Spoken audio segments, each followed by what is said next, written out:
Hi, this is Guy 10, and today we're going to continue talking about breath. Now this is going to be the third video about our breath series. On the first video we covered the basics of breath and how to inhale. On the second video we covered how to dispose that air, and now we're going to combine what we learned with a series of advanced exercises. If you're watching this video, I assume that you have your diaphragm set up and functioning properly, and you have a thorough understanding of a diaphragm breath. Of course, you can continue watching the video, but if you don't think you're up to the point, you're not going to get the full use of these exercises. In this video, we're going to work on 4 exercises. The first 3 will be concentrating on limiting the air we inhale so that we can send that air wherever we want. And the fourth one is going to be a muscle exercise that works your diaphragm in a specific way. The second and the third exercises are going to be the versions of the first one. So we're going to use most of our time covering the basics with the first exercise. Pretty much. In the first exercise, you will inhale as if you're inhaling through a straw. You're going to inhale for 10 counts, hold your breath for 10 counts, and you're going to exhale for 10 counts. So it's going to look like this.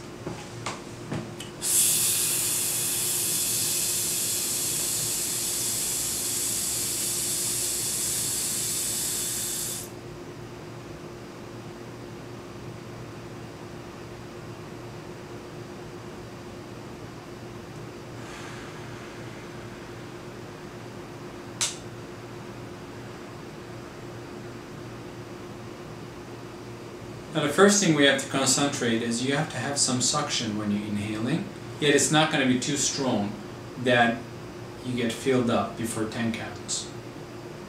You're going to have to work on it yourself, and you'll find a balance between suction and a long breath.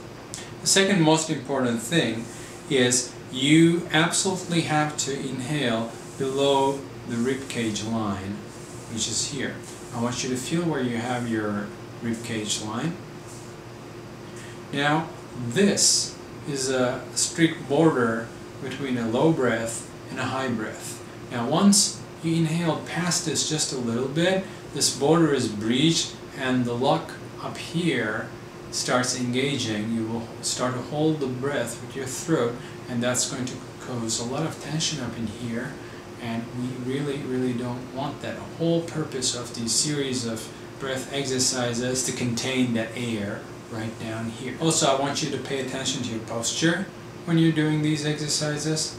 I want you to stand tall as if you hung up from your top of your spine from here.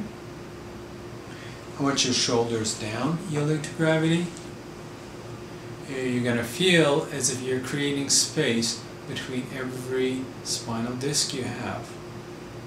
But everything else goes down. Your shoulders down, your neck is relaxed. I call this the Emperor's pose, exposing your chest, standing tall, and compared to a position which is closed,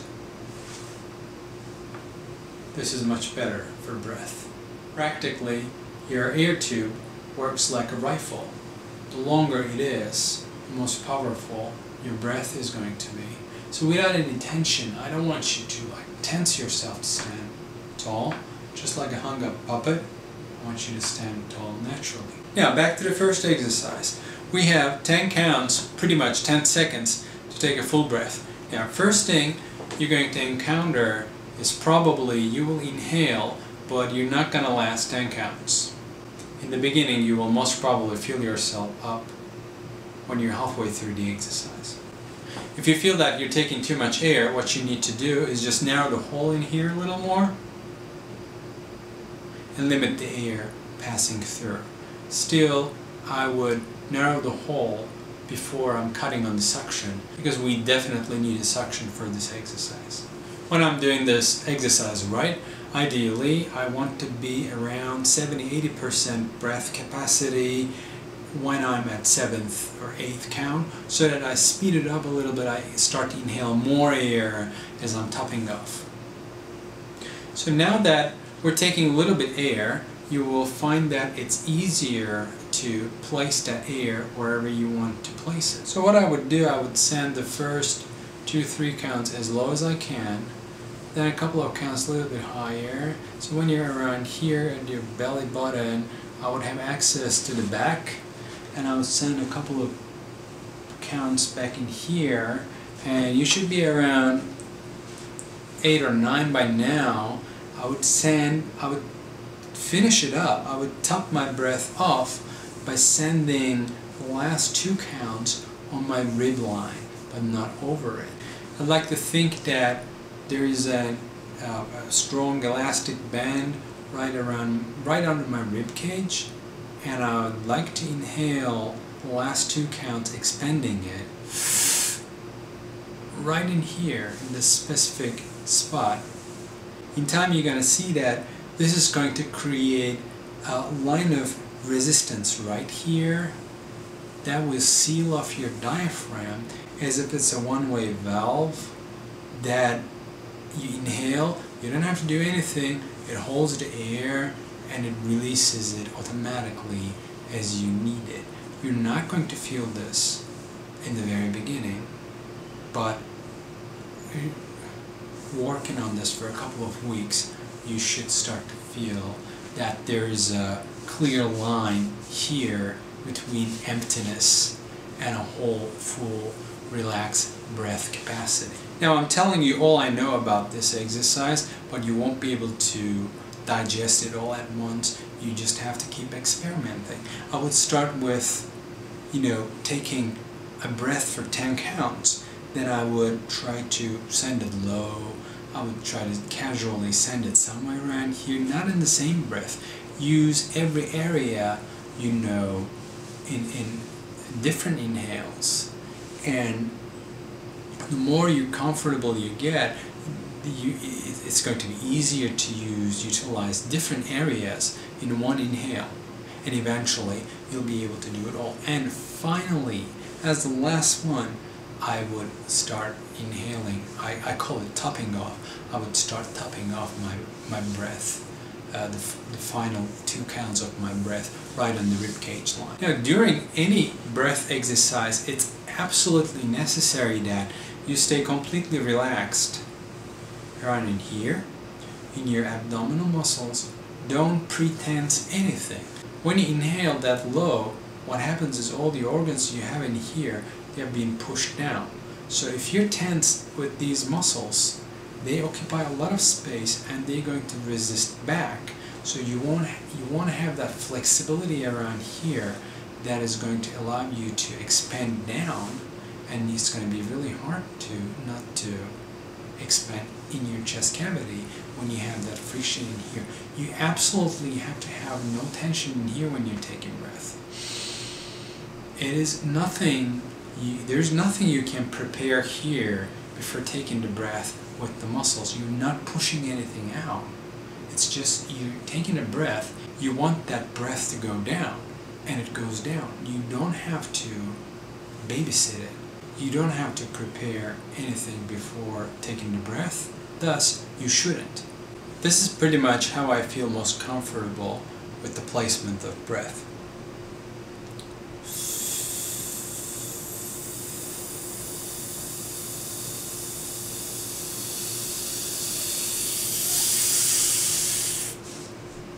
You can probably hear that I accelerated my breath in the very end because I was not even close to being full when I was at 8th count. So at 9 and 10, I took a lot of breath right here on the rib cage. And what I do is the first few counts, I try to take them as low as I can, and around in the middle, when I'm up to this point, I open my back and inhale to my back in here as much as I can. There's a lot of room in there, and you'll see that it's not so easy to inhale down here. You can't send a lot of air down in here, but you can in the back. So the most important part of this exercise is inhaling. But we have 2 more sections. We're going to hold our breath and we're going to blow it out. Now I'm going to inhale more quickly to save time. Now this is what I think when I hold my breath. I have full capacity of air, and I feel really bloated in here, and I feel really empty in here. And I'm going to take this 10 counts, 10 seconds, to feel how it feels. How does this contrast feels to me? How do these ribs sink into my flesh? How is that line in here? And I feel a little bit bump in here, that my diaphragm pops out a little bit and creates a little bit of hard muscle line border right in here, but I'm not tense at all. It's just I'm bloated with breath in here and I have nothing. It's really empty, as if I have no breath, and I'm like very, very relaxed in here, and as I speak my diaphragm is releasing as much as air I want, and this feels completely like a one-wave valve that you would find on those inner tubes that you would need to squeeze it to release air, but you can blow into it.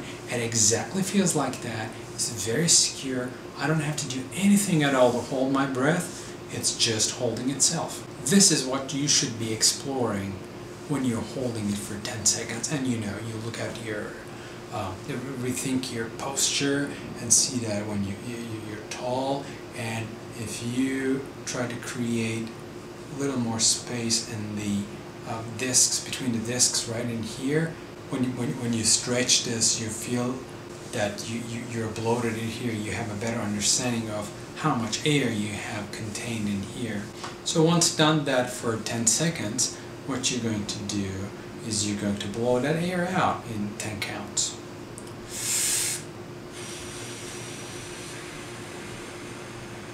When I'm blowing the air out, what I'm thinking is that I'm trying to relax everything in here so that that air doesn't rub anywhere in between. Now, the air rubbing somewhere is a huge place in our body reflex system. It tells us how much air we have passing through.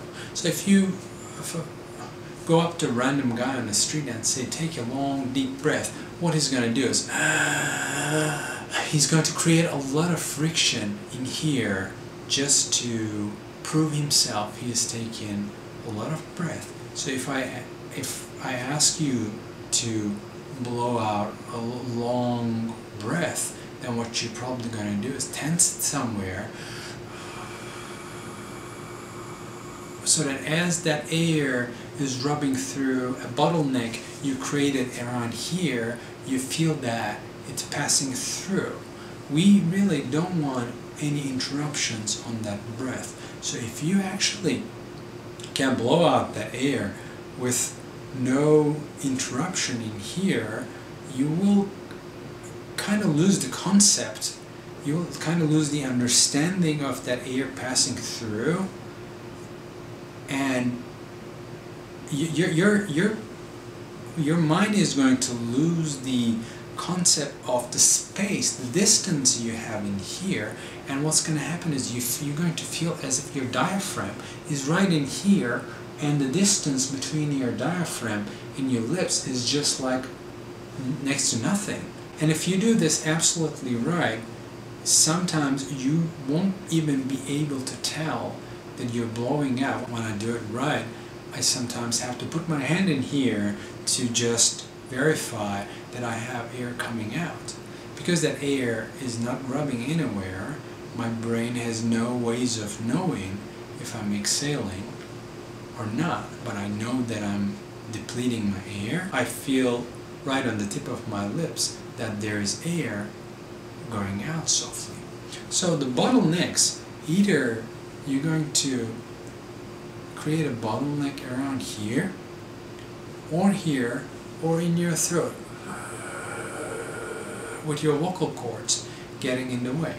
That's really important that when you're doing this, please try to catch that feeling where this distance just disappears and shrinks into nothing. It's not as easy as it sounds, but with some exploration, if you know what you're looking for, I'm sure you're going to find it.